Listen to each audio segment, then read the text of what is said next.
সুপ্রিয় শিক্ষার্থীবৃন্দ ও ভিউয়ার্স, শুভ সকাল।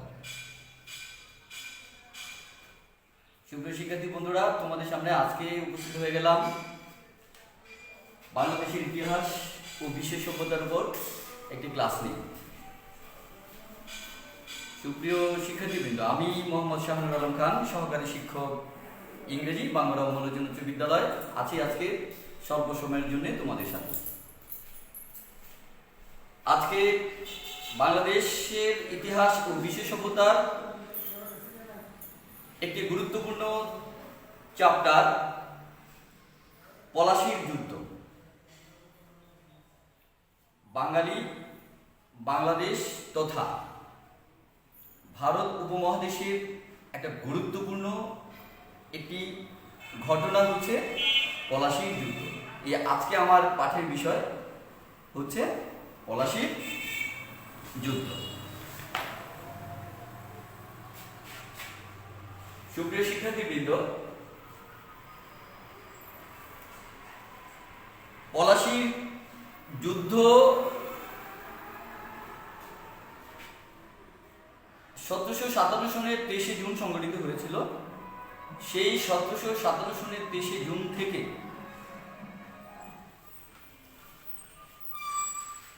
স্বাধীন শেষ নবাব তার স্বাধীনতা হারিয়েছিলেন এবং বাঙালি হারিয়েছিল স্বাধীনতার সূর্য। সেই থেকে দীর্ঘ 197 বছর পর্যন্ত পরাধীনতার জাতাকলে আমরা নিষ্পেষিত হয়েছি। তারপর প্রেক্ষাপট পাল্টেছে, কিন্তু এই যুদ্ধ যে স্বাক্ষর আমাদের বাঙালি জাতির ইতিহাসে রেখে গেছে তা কখনো ভোলার নয় এবং চিরদিন, যতদিন বাংলা থাকবে, বাঙালি থাকবে, ততদিন পর্যন্ত এই পলাশী যুদ্ধের ইতিহাস কখনো মুছে যাবে না, চিরভাস্বর থাকবে সকলের হৃদয়ে। সুপ্রিয় শিক্ষার্থীবৃন্দ, আমি এখন আলোচনা করব পলাশী যুদ্ধের প্রেক্ষাপট নিয়ে। কোন প্রেক্ষাপটে পলাশী যুদ্ধ সংগঠিত হয়েছে? আমরা জানি ভারত উপমহাদেশকে এক সময় সোনালী দেশ বা সোনার দেশ, শস্য শ্যামলায় ভরা, সুফলা রত্নে ভরা দেশ বলা হতো। তারই লুভে লুভে ইউরোপ থেকে, বিশ্বের অন্যান্য প্রান্ত থেকে অনেক অনেক বণিক বেনিয়ারা এসেছে এদেশে ব্যবসা বাণিজ্য করার জন্য। সবশেষে এসেছে এদেশে ইংরেজরা এসে কূট কৌশলে, ব্যবসা বাণিজ্য ছলে এদেশের রাজনৈতিক ক্ষমতাও দখল করার স্পৃহা তাদের মধ্যে জন্মায়। এই রাজনৈতিক দখলদারিত্বের মনোভাব যখন তাদের মধ্যে আসলো, তখন তারা ছলে বলে কৌশলে বিভিন্নভাবে তৎকালীন সময়ের শাসকদের সাথে বিভিন্ন প্রকার চুক্তি, বিভিন্ন প্রকার দ্বন্দ্ব প্রকৃতির মাধ্যমে তাদের দখলদারি মানসিকতা জানান দেয়। সেটি 1756 সনের ঘটনা। এই পলাশী যুদ্ধের প্রেক্ষাপটে আমরা দুটি দিক লক্ষ্য করি। এখানে পটভূমিতে আমি দুটি ভাগে ঘটনাটাকে, পটভূমিটাকে ভাগ করেছি। একটা হচ্ছে পরিবার বিষয়ক, আরেকটা হচ্ছে বাহ্যিক। সুপ্রিয় শিক্ষার্থীবৃন্দ, আমরা এই পলাশীর যুদ্ধে জড়িয়ে পড়ার পূর্বে আমরা দেখেছি যে নবাবের পরিবারের মধ্যে যথেষ্ট সমস্যা ছিল, ষড়যন্ত্র ছিল নবাব পরিবারের নবাবকে নিয়ে। সেই নবাব ছিলেন নবাব সিরাজউদ্দৌলা। সুপ্রিয় শিক্ষার্থীবৃন্দ, নবাব সিরাজউদ্দৌলার পুরো নামটি আমরা কিন্তু জানি না অনেকে। নবাব সিরাজউদ্দৌলার পুরো নামটি হচ্ছে মনসুরুল মুলক সিরাজউদ্দৌলা শাহ কুলি খান, মির্জা মোহাম্মদ হায়বত খান, জং বাহাদুর। তো নবাব আলীবর্দী খান 1756 সন পর্যন্ত তিনি নবাব ছিলেন। সেই থেকে তিনি একজন যোগ্য উত্তরসূরি হিসেবে খুঁজছিলেন কাকে, তার অনুপস্থিতিতে কাকে নবাব করা যায়। এই নবাব হওয়ার যোগ্যতা সকল রণকৌশল থেকে আরম্ভ করে বুদ্ধিমত্তা সবকিছু বিবেচনায় নবাব সিরাজউদ্দৌলা নবাব হওয়ার মতো সকল যোগ্যতা নবাব আলীবর্দী খানের সামনে তুলে ধরেছিলেন, যার কারণে তিনি শেষ পর্যন্ত নবাব হিসেবে উত্তরাধিকার করে যান নবাব সিরাজউদ্দৌলাকে। এই ঘটনাটি নবাব সিরাজউদ্দৌলার বড় খালা ঘসেটি বেগম তা মানতে পারেননি। তিনি তার পরিবারের আরো কিছু সদস্য সাথে মিলে তিনি নবাব সিরাজউদ্দৌলার ব্যাপারে ষড়যন্ত্র শুরু করলেন এবং 1756 সনে নবাব আলীবর্দী খান মৃত্যুর পর বাংলার নবাব হিসেবে মসনদে আরোহণ করেন নবাব সিরাজউদ্দৌলা। সেই থেকে ষড়যন্ত্রের শুরু এবং এই ষড়যন্ত্রে পরিবারের পক্ষে ঘসেটি বেগম, তার দেওয়ান রাজা রায়বল্লভ থেকে শুরু করে তার পরিবারের আরো অন্যান্য সদস্যরা এতে সংযুক্ত হয়। এখানে তাদের এই পারিবারিক দুর্বলতা দেখে ইংরেজরা আস্তে আস্তে করে তাদের সাথে যুক্ত হয়। এই বাহিরের দিক বলতে আমি ইংরেজদেরকে এবং ওই সময়ের বিভিন্ন সভাসদ এবং বাইরের ব্যবসায়ী শ্রেণী এবং অভিজাত শ্রেণীকে বোঝাতে চাচ্ছে। তারা মিলে তখন এই প্রেক্ষাপটটা তৈরি করে শেষ পর্যন্ত তাদের কূটচালের সাথে নবাব পেরে ওঠেনি, শেষ পর্যন্ত যুদ্ধের মুখোমুখি হতে হয়। তারপরে ঘটে পলাশী যুদ্ধ। তো এই পলাশী যুদ্ধটা সংঘটিত হয় 1757 সনের 23 জুন ভারতের ভাগীরথী নদীর তীরবর্তী পলাশী নামক স্থানের আম্র কাননে বা আম বাগানে। সেখানে যুদ্ধ হয় ইংরেজ এবং নবাবের সাথে। নির্ধারিত সময়ে দুই পক্ষ যুদ্ধে প্রস্তুতি নিয়ে যুদ্ধ শুরু করে। সেখানে ইংরেজদের সাথে ইংরেজরা অত্যন্ত সুকৌশলে, অত্যন্ত অভিজ্ঞ এবং রণকৌশলী সৈন্য নিয়ে মাঠে নামে এবং নবাব সিরাজউদ্দৌলাও মাঠে নামে তার অত্যন্ত বিশ্বস্ত সহচর এবং প্রধান সেনাপতি মীর জাফরের নেতৃত্বে অন্যান্যদের নিয়ে। তো যুদ্ধ শুরু হওয়ার পর অত্যন্ত দ্রুত গতিতে এবং ক্ষিপ্র গতিতে নবাব বাহিনী যখন যুদ্ধ শুরু করে তখন তাদের কৌশলী আক্রমণে ইংরেজ বাহিনী পরাভূত হওয়ার পথে। এমন সময় বিশ্বাসঘাতক নবাবের, যার উপর সবচেয়ে বেশি বিশ্বাস করেছিলেন সেই মীর জাফর, বিশ্বাসঘাতকতা করে নবাবের বাহিনীকে যুদ্ধ থামাতে নির্দেশ দেয়। নবাবের পক্ষে মীর মদন মোহনলাল, ফরাসি সেনাপতি সিলফ্রে অত্যন্ত ক্ষিপ্রতার সাথে যুদ্ধ করে তাদেরকে প্রায় হারিয়ে দিয়েছিলেন, কিন্তু বিশ্বাসঘাতক মীর জাফরের কূটচালে তারা নির্দেশনায় প্রধান সেনাপতির নির্দেশ তো অমান্য করার সুযোগ নেই, তাই তারা শেষ পর্যন্ত যুদ্ধ থামাতে বাধ্য করে।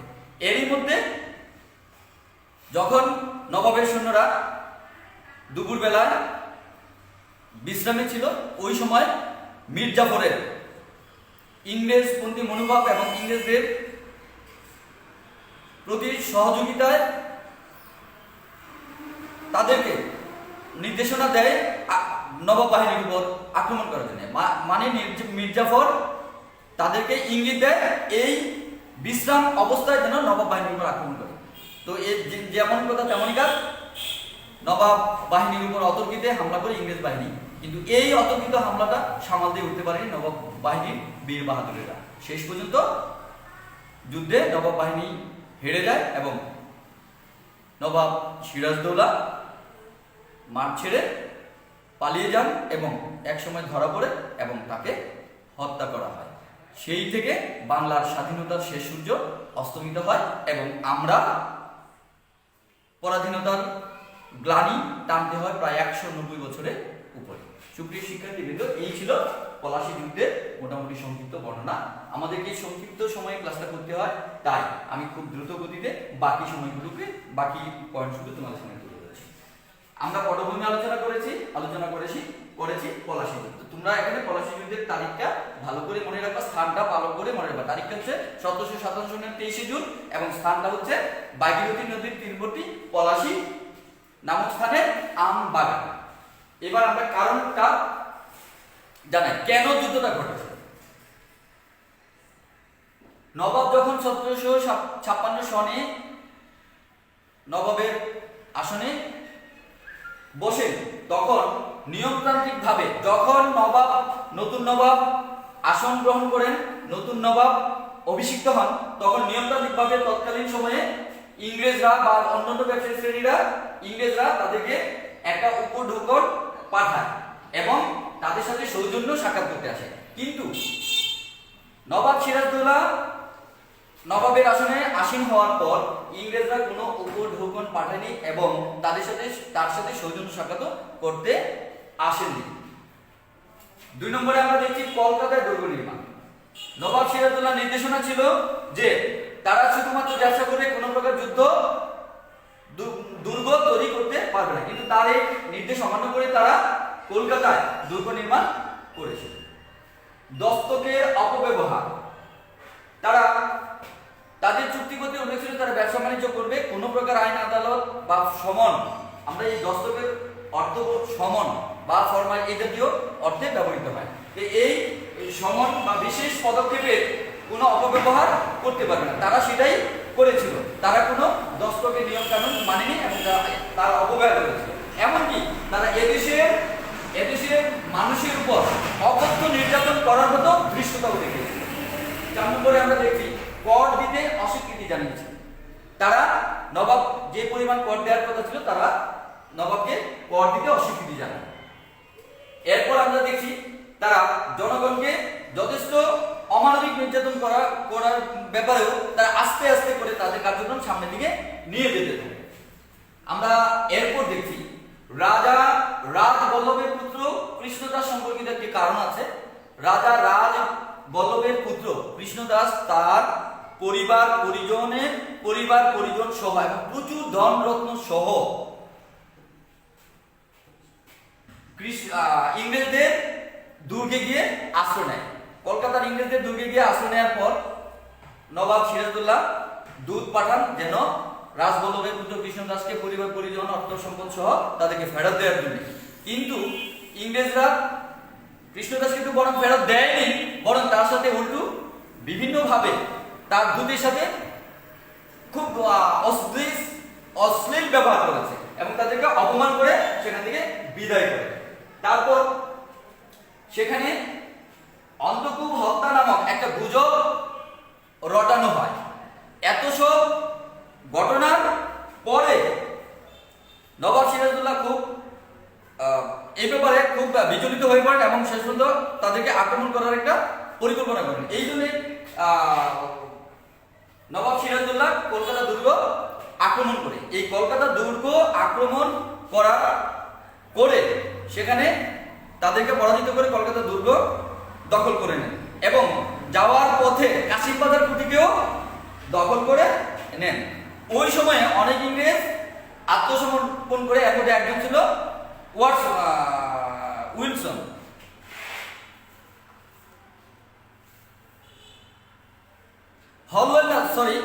হলওয়েল নামে একজন ইংরেজ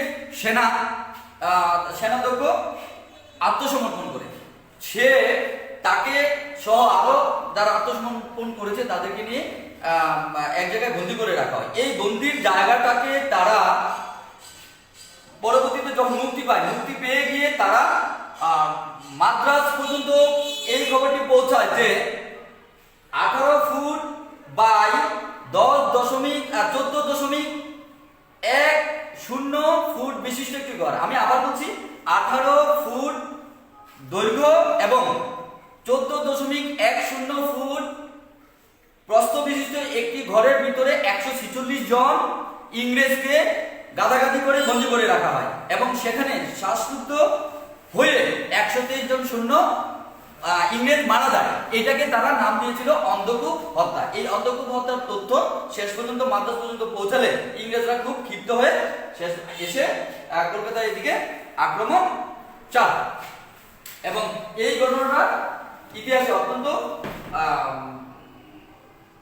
একেবারে একটা খারাপ একটা ঘটনা হিসেবে পরিগণিত হয়, যেটা নাম দেওয়া হয় অন্ধকূপ হত্যা।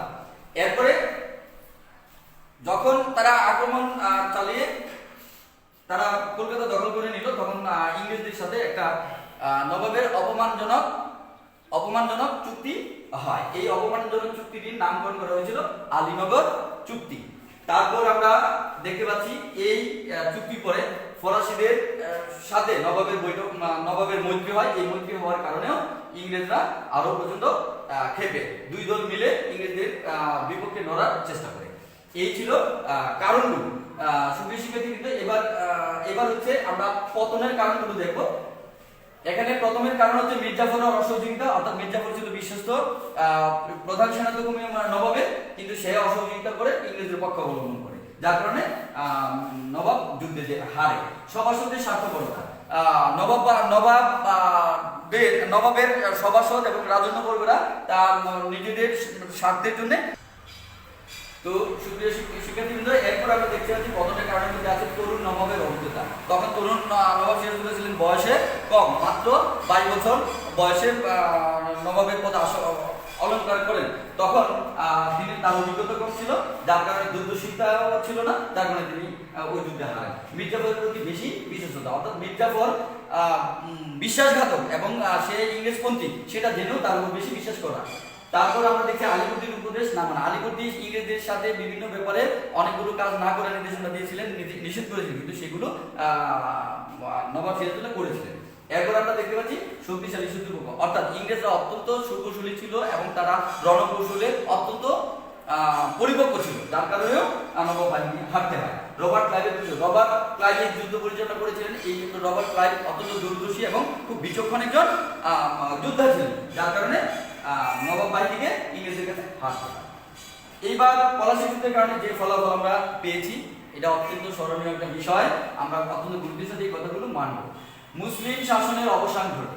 1 নম্বরে আমরা দেখছি যে মুসলিম শাসনের অবসান ঘটে পলাশী যুদ্ধের মাধ্যমে, কারণ এর আগে মুসলমানরা দীর্ঘ সময় ভারত উপমহাদেশ শাসন করেছিল। 2 নম্বরে হচ্ছে ক্ষমতাহীন দায়িত্ব পাওয়া। ইংরেজরা যখন পলাশী যুদ্ধে জিতে যাওয়ার পরে মির্জাফরকে নবাব বানায়। নবাব বানানোর পরে মির্জাফরকে নামে মাত্র নবাব বানায়, কোনো ধরনের ক্ষমতা তাকে দেওয়া হয় না। এই জন্য ইতিহাসে তাকে বলা হয় ক্ষমতাহীন দায়িত্ব পেয়েছিলেন মীর জাফর, আর দায়িত্বহীন ক্ষমতা ছিল ইংরেজদের হাতে। এরপর আমরা 3 নম্বরে দেখতে পাচ্ছি ইংরেজদের দখলে ব্যবসা চলে যাওয়া, অর্থাৎ এই যুদ্ধে জয়ের পরে ইংরেজদের দখলে একচেটিয়া ব্যবসা বাণিজ্য চলে যায়, যার কারণে এই দেশে আরো অন্যান্য দেশীয় ব্যবসায়ীরা মাইর খায় এবং ফরাসিরা এই দেশ থেকে চলে যেতে বাধ্য হয়। ইংরেজমুখী পরিবর্তন, যখন ইংরেজরা জয় করে এদেশের ক্ষমতা দখল করলো, তখন সারা ভারতবর্ষে অনেক মানুষ ইংরেজদের কালচার, সংস্কৃতি, তারপরে রাজনৈতিক বিভিন্ন ধরনের আচার আনুষ্ঠানিকতা সবকিছু তাদের মতো ইংরেজদেরকে অনুসরণ করতে শুরু করে। এতে করে আমাদের রাজনৈতিক এবং সাংস্কৃতিক আমলে বিশাল দেউলিয়াত্ব দেখা যায়। শেষ পর্যন্ত আমরা দেখতে পাই যে কোম্পানির শাসন প্রতিষ্ঠিত হয়। তো এই কোম্পানির শাসন বলতে ইস্ট ইন্ডিয়া কোম্পানির শাসন, যে ইস্ট ইন্ডিয়া কোম্পানি 1600 সনের দিকে এই ভারত উপমহাদেশে এসে ব্যবসার নামে রাজনৈতিক ক্ষমতাকে শেষ পর্যন্ত দখল করে। এই ইস্ট ইন্ডিয়া কোম্পানির শাসন দীর্ঘ প্রায় 190 বছরের উপরেও এই ভারত উপমহাদেশকে শাসন করে। এরই মধ্যে সৃষ্টি হয়েছে অনেক ইতিহাস, যে ইতিহাস আস্তে আস্তে করে আমাদেরকে স্বাধীনতার দিকে এগিয়ে নেয়। সুপ্রিয় শিক্ষার্থীবৃন্দ, এই ছিল আজকে আমাদের পলাশী যুদ্ধের উপর ক্লাস। তো তোমরা পলাশী বাড়ি কাজ হিসেবে পলাশী যুদ্ধের কারণ, এর ফলাফল নিয়ে তোমরা ছোট্ট করে একটি অনুচ্ছেদ লিখবে। এই হচ্ছে আজকের বাড়ি কাজ। তো সুপ্রিয় শিক্ষার্থীবৃন্দ, এই ছিল আজকে আমার ক্লাস। পরবর্তীতে ইনশাল্লাহ আমার আবারও ক্লাস নিয়ে তোমাদের সামনে হাজির হয়ে যাব। সেই পর্যন্ত সবাই বাড়িতে থাকবে, সুস্থ থাকবে এবং তথা কথিত যে প্যান্ডেমিক সিচুয়েশন, করোনা ভাইরাসের প্রভাব চলছে, সেই থেকে সবাই সবাইকে মুক্ত রাখার চেষ্টা করবে। ধন্যবাদ সবাইকে। আল্লাহ হাফেজ।